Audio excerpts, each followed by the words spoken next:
والدین وہ ہستی ہیں جن کے احسانات ہم پر سب سے زیادہ ہیں. ان کے احسانات کا بدلہ ہم چکا نہیں سکتے، لیکن ہاں ایک صورت ہے کہ ہم ان کے لیے زیادہ سے زیادہ دعائیں کریں، خصوصاً اس وقت جب وہ دنیا سے جا چکے ہوں، اور ہم ان کے لیے کسی قسم کی کوئی جسمانی خدمت یا مالی خدمت یا کسی اور طریقے سے کوئی مدد ان کی نہ کر سکتے ہوں. جب انسان فوت ہو جاتا ہے تو اس کے اپنے عمل کا سلسلہ ختم ہو جاتا ہے. 3 چیزیں مرنے کے بعد بھی فائدہ دیتی ہیں، جن میں سے ایک صدقہ جاریہ ہے، دوسرے ایسا علم جو انسان اپنے پیچھے چھوڑ جائے جس سے لوگ فائدہ اٹھائیں، اور تیسرے ولد صالح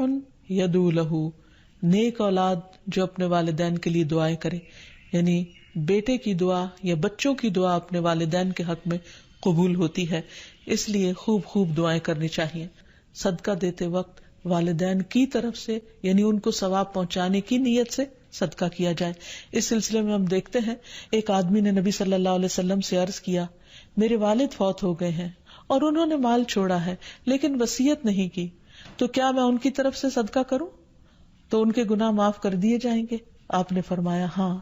اسی طرح حضرت عائشہ سے روایت ہے کہ ایک آدمی نبی صلی اللہ علیہ وسلم کے پاس آیا اور عرض کی کہ یا رسول اللہ، میری والدہ بغیر وصیت کے فوت ہو گئی ہیں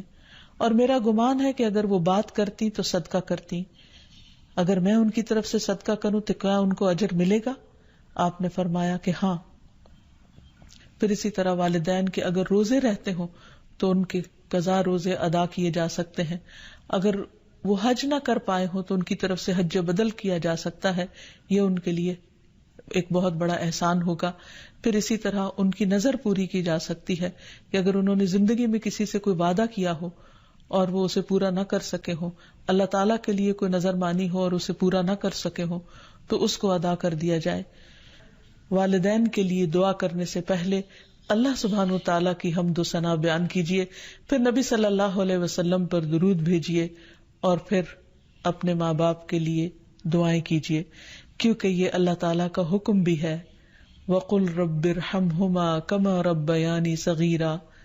اور آپ کہہ دیجئے اے میرے رب ان دونوں پر رحم کیجیے، یعنی والد پر بھی اور والدہ پر بھی، جیسے انہوں نے مجھے چھوٹا سا پالا تھا، بچپن میں پالا تھا، جب میں نہ خود کھا سکتا تھا نہ پی سکتا تھا اور نہ خود اپنے آپ کو صاف کر سکتا تھا، تو انہوں نے دن رات بغیر کسی وقفے کے میری خدمت کی.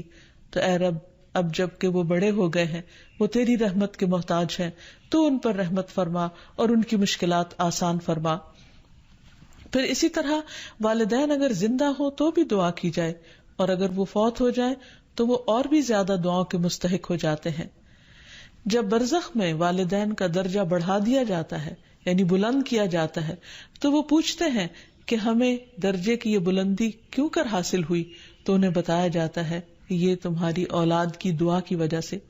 ہم دیکھتے ہیں کہ مختلف پیغمبر بھی اپنے رب سے اپنے والدین کے لیے دعائیں کرتے رہے ہیں، جن میں نوح علیہ السلام کی دعا ہے. وہ کہتے ہیں رب اغفر لی ولوالدی ولمن دخل بیتی مؤمنا وللمؤمنین والمؤمنات، اے میرے پروردگار مجھے بخش دے اور میرے والدین کو بخش دے اور ہر اس شخص کو جو میرے گھر میں مومن کی حیثیت سے داخل ہوا ہو ان سب کو بھی بخش دے.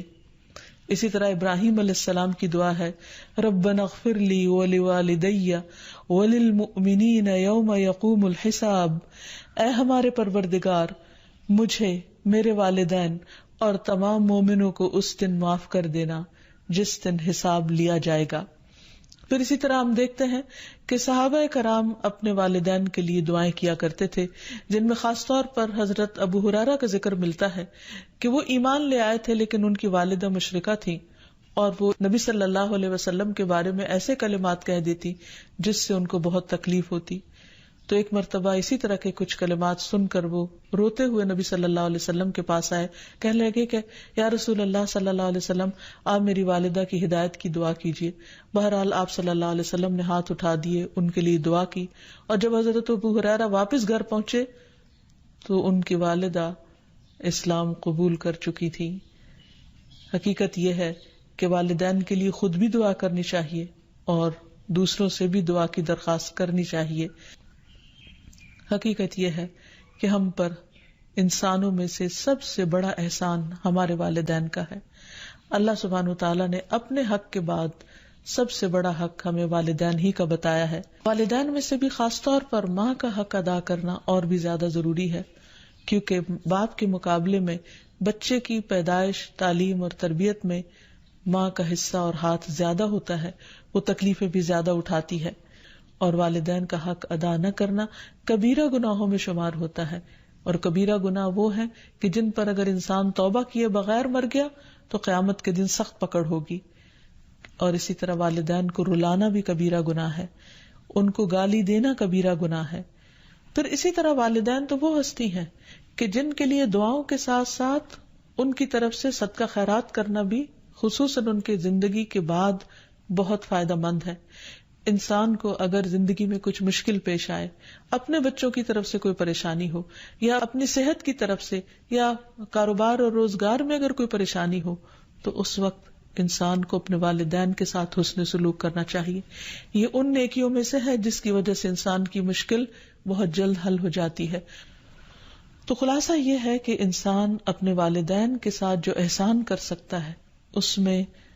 جب وہ زندہ ہوں تو ان کا دل خوش کرے، ان کی خدمت کرے، ان پر اپنا مال خرچ کرے، ان کی اطاعت اور فرما برداری کرے، خواہ وہ اللہ کے فرما بردار ہوں یا نہ ہوں، ان کے ساتھ حسن سلوک کرتا رہے. جب وہ فوت ہو جائے تو ان کی طرف سے صدقہ خیرات کرے، والدین کے دوستوں کے ساتھ حسن سلوک کرے، اور اس کے ساتھ ساتھ ان کے لیے خوب خوب دعائیں کرے. اور خصوصاً یہ مختصر سی دعا جو اللہ سبحانہ وتعالی نے خود حکم دیا کرنے کو، رب ارحمہما کما ربیانی صغیرا، اس دعا کی خوب خوب تکرار کرے اور ان کی بخشش کی بھی دعا کرے.